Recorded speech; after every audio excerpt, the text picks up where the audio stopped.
नबी अय्यूब का ग्रंथ अध्याय 1 वचन संख्या 20 और 21। नबी अय्यूब का ग्रंथ अध्याय 1 वचन संख्या 20 और 21 में प्रभु वचन कहता है, अय्यूब ने उठकर अपने वस्त्र फाड़ डाले, उसने सिर मुंडाया और मुंह के बल भूमि पर गिर पड़ा और यह कहा, मैं नंगा ही माता के गर्भ से निकला और नंगा ही पृथ्वी के गर्भ में लौटूंगा। प्रभु ने दिया, प्रभु ने लिया, धन्य है प्रभु का नाम। Hallelujah, hallelujah, hallelujah. पवित्र शास्त्र हमको ये बताता है कि अय्यूब ने अपने वस्त्र को फाड़े, अपना सिर मुंडवाया और उठकर भूमि पर मुंह के बल गिर पड़ा और यह कहकर प्रार्थना किया, प्रभु का दुहाई दिया, मैं तो नंगा ही माता के गर्भ से निकला हूँ और नंगा ही पृथ्वी के गर्भ में लौट जाऊँगा। प्रभु ने दिया, प्रभु ने लिया, प्रभु की स्तुति हो, प्रभु के नाम की आराधना हो, धन्य है प्रभु का नाम। मेरे प्रियो, जीवन के अंदर अय्यूब के समान हमारे ज़िंदगी के अंदर जब विपत्ति पर विपत्ति, परीक्षा पर परीक्षा और कसौटी पर कसौटी हमारी जब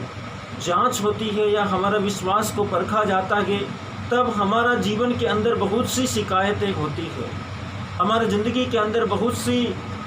बातों के प्रश्न हमारे जीवन के अंदर उठते हैं। बहुत सारी शंकाएं, बहुत सारी बातों के विषय में हमारा मन अपने आप से और परिस्थितियों से और संभव स्थितियों से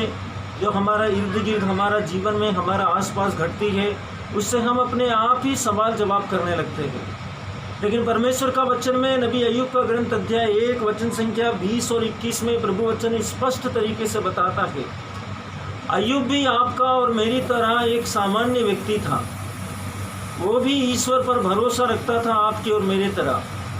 वो भी प्रतिदिन प्रभु का आराधना करता था, प्रतिदिन प्रभु का स्तुति करता था, प्रतिदिन प्रभु के पवित्र आशीषों के लिए, कृपाओं के लिए, प्रभु के महान कार्यों के लिए नित्य प्रतिदिन अय्यूब ईश्वर को धन्यवाद दिया करता था।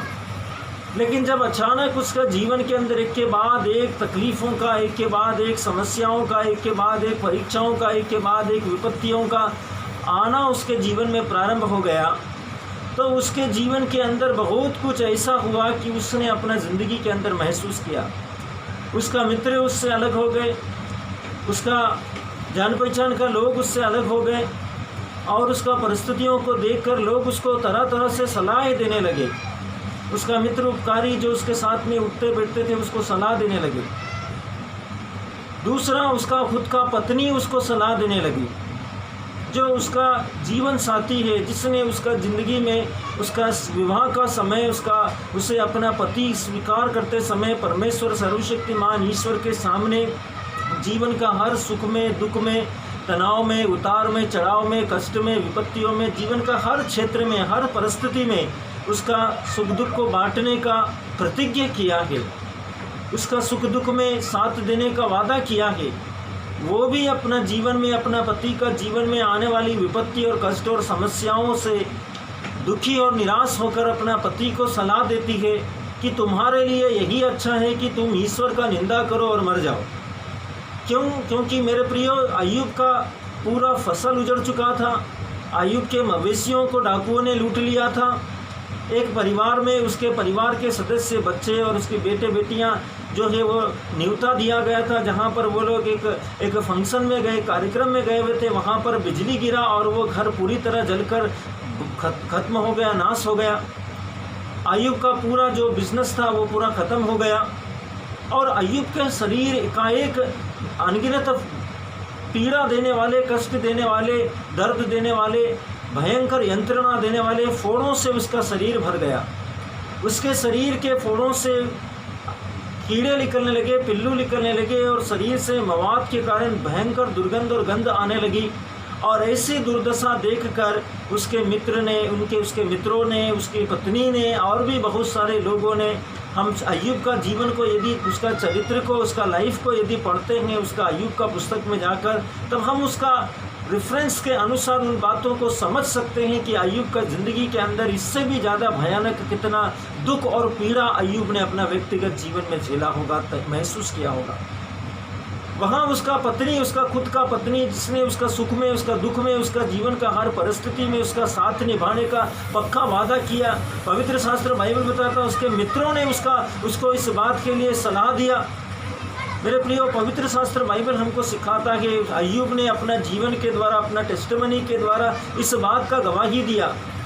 अय्यूब अपना जीवन की परिस्थितियों में ना तो वो परिस्थितियों को कोसता है और ना ही अपना जीवन के कष्टों के कारण दुखी होकर ईश्वर के प्रति विरोध को प्रकट करता है, बल्कि अय्यूब अपना जीवन में अपने विश्वास की घोषणा करते हुए उन परिस्थितियों के लिए भी प्रभु को धन्यवाद देता है और प्रभु के नाम की प्रशंसा करता है। अय्यूब गवाही देता है। अय्यूब अपना स्वामी भक्ति को, अपना विश्वास को व्यक्त करते हुए, विश्वास की घोषणा करते हुए अय्यूब कहता है, मैं नंगा ही माता के गर्भ से निकला, माँ का गर्भ से मैं नंगा ही इस धरती पर, इस दुनिया में आया हूँ और नंगा ही इस दुनिया से चला जाऊँगा। प्रभु ने दिया, प्रभु ने लिया, धन्य है प्रभु का नाम। जब हम प्रभु को हर परिस्थितियों में धन्यवाद देते हैं, हर परिस्थिति में प्रभु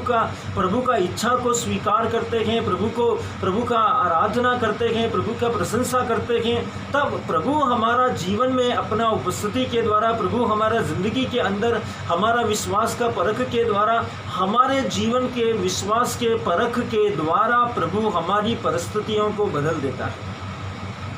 प्रभु हमको महसूस करता है, प्रभु हमको सिखाता है विपत्तियों के द्वारा, कष्टों के द्वारा, समस्याओं के द्वारा, दुखों के द्वारा, वेदनाओं के द्वारा, आर्थिक, शारीरिक, मानसिक, पारिवारिक दुख और क्लेश और कष्ट के द्वारा, कि हम परिस्थितियों में प्रभु के साथ में रहने से, प्रभु से जुड़े रहने से हम कितना आशीषित है। हम विचलित नहीं होते हैं, हम उन परिस्थितियों के द्वारा भयभीत नहीं होते हैं, हम उन परिस्थितियों के द्वारा शारीरिक, मानसिक और आत्मिक कष्ट जो दुनिया महसूस करती है, जो अविश्वासी महसूस करते हैं, जो प्रार्थना में अभाव का जीवन जीते हैं, जिनका जीवन में प्रार्थना का कोई उपस्थिति नहीं है, विश्वास का कोई उपस्थिति नहीं है, ऐसा लोग अपने जीवन में परिस्थितियों को आता देख जितना दुख, भय, कष्ट, क्लेश, तनाव,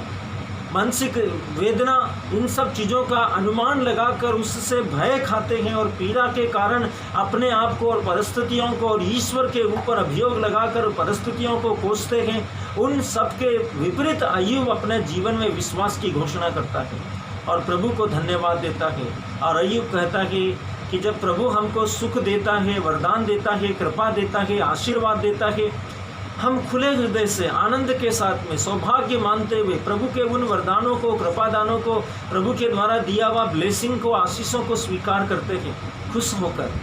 तो प्रभु के द्वारा दिया हुआ दुख भी हमारे जीवन के लिए, हमारा इस वर्तमान समय के लिए, हमारे लिए एक शिक्षा के समान है,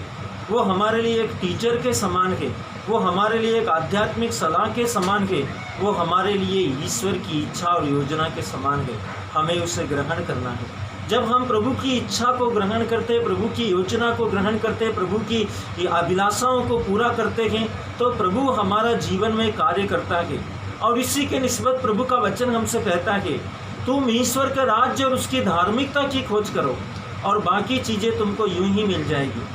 अय्यूब ने परमेश्वर का वचन में, परमेश्वर का राज्य के विषय में, परमेश्वर का इच्छा के विषय में, परमेश्वर का मर्जी के विषय में अपना जीवन पे नहीं बल्कि परमेश्वर की अभिलाषाओं के, परमेश्वर के मन की बातों के ऊपर चिंतन किया। अय्यूब ने पाया परमेश्वर का वचन को, जो वचन हमको कहता है तुम ईश्वर का राज्य और उसकी धार्मिकता की खोज करो और बाकी चीज़ें तुम्हें यूं ही मिल जाएगी। अय्यूब ने अपना जीवन में प्रभु का उपस्थिति के द्वारा जो कुछ उसका जीवन में बर्बाद हो चुका था, नष्ट हो चुका था, समाप्त हो चुका था, जिसका उसे उम्मीद नहीं था, प्रभु ने उसे दुगना भाग में, तिगना भाग में, चौगुना भाग में अय्यूब को लौटा दिया। आइए मेरे प्रिय भाई और बहनों, अय्यूब के जीवन के द्वारा, नबी अय्यूब का जीवन के द्वारा हम ईश्वर पर श्रद्धा रखने की इस महान शिक्षा पर ध्यान दें और विपरीत परिस्थितियों में, प्रतिकूल परिस्थितियों में परमेश्वर पर भरोसा रखते हुए उस पर विश्वास रखें और प्रार्थना करें। प्रभु आप सबको आशीष दे। यहोवा निस्सी, यहोवा शालोम, यहोवा राफा, यहोवा सिदकेनु, यहोवा एल शाddai आप सबों को आशीर्वाद प्रदान करे। आमीन।